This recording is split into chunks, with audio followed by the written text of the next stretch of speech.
Right. This is exactly the kind of place that you'd be expected to photograph if you were a professional architectural photographer.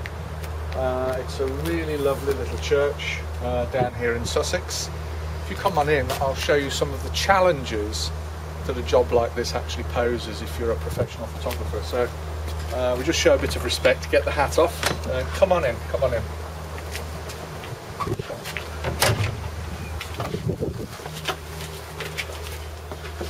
Right, here we are, and it's very echoey, of course, because it's empty.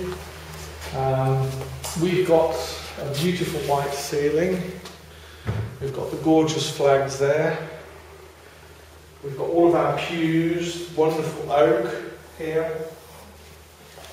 Lots of detail and things like that. You've got these little benches at the end. Fascinating stuff. You've got the fabulous organ here with all the pipes. You've got these wonderful braid pipes with lots and lots of detail on them. The human eye can actually pick up. This is the thing, that the human eye and the brain together can pick up a huge amount of detail. Now, depending upon which book you read, that level of detail can either be 30,000 to 1 dynamic range or 1,000,000 to 1 dynamic range.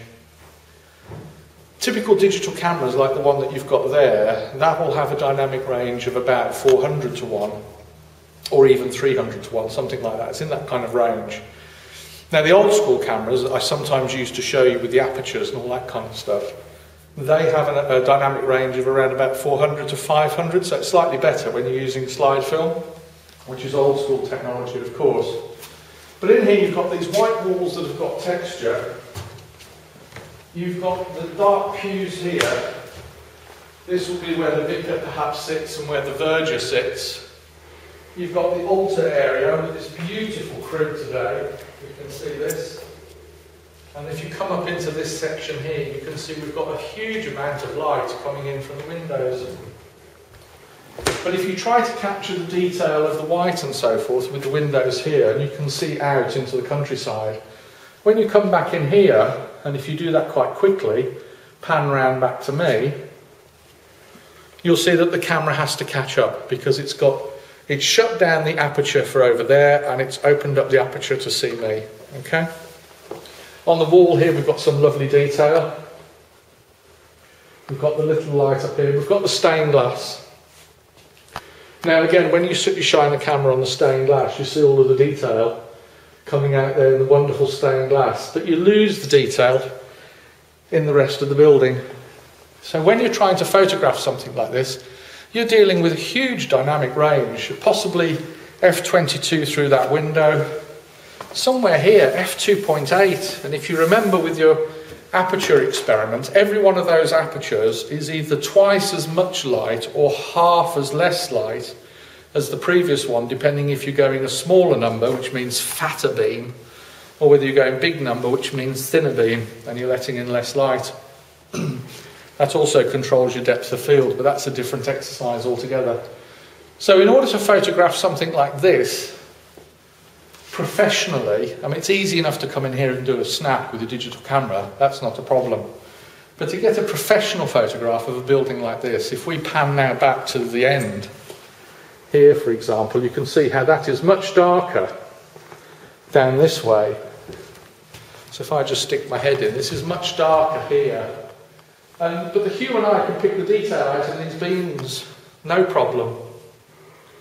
And it can even pick out the detail there. So without sort of leaving the ground or doing anything special, and without any special technology, I'm going to do a high definition photograph using just this and this to capture all of the detail in this far end here. So here we go.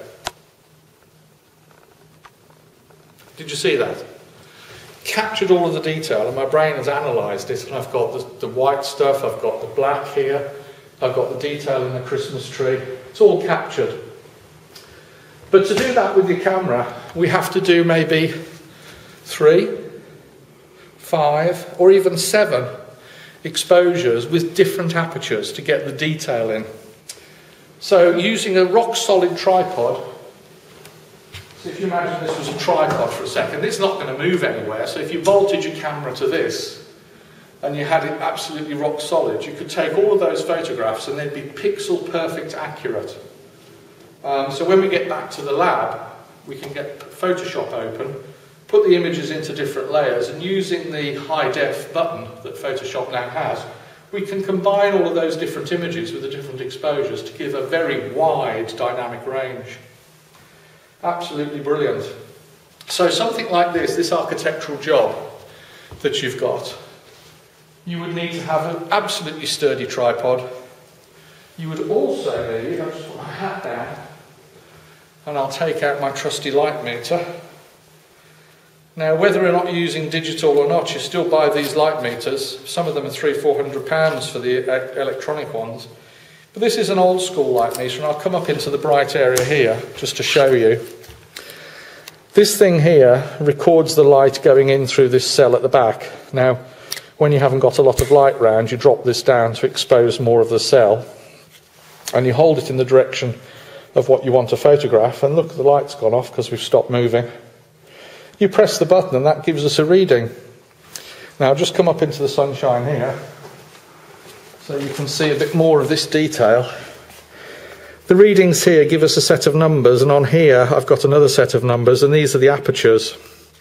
So there's my f4, and if I rack that round to 4, based on what comes up here, it then gives me the different exposure speeds. So for example, I've got 1/8 of a second at f11, I've got 1/2 a second at f12, and so on. And based on all of those settings, that's how you do your settings on your camera for your 3, 5 or 7 image photograph. And this is known as bracketing, the fabulous art of bracketing. Now, you would do that anyway if you were doing a professional photograph in order to get the best possible exposure when you're out and about photographing anything at all. You should never really just press the camera and take the one image. You should bracket to get the best result you can, because these days we have Photoshop where we can manipulate the images. In the olden days, in the old school times like this and the other camera that I had, you'd have a dark room and you'd be using chemistry to actually do that manipulation work that you can do in Photoshop these days. And so you'd have the picture there developing in all of the chemicals, and you'd be dodging and burning, just like you would with the dodging and burning tool in Photoshop, to lift detail out of the dark areas and to dampen down the high bright areas until you get a picture that's almost perfect. Now, as a professional photographer, that's what you have to do. Any idiot can walk in here with a digital camera and take a snap. That's perfectly fine. But if we go slowly down here, so if we do that without disturbing these lights and making them come on, and we keep it all nice and dark, the way the church intended, without all that digital electrical stuff coming on, and we come to this place here, I tripped it in, never mind. But if we'd actually been sitting here with a tripod, that end of the church would have been glowing fabulously bright, and all of this would have been very dark.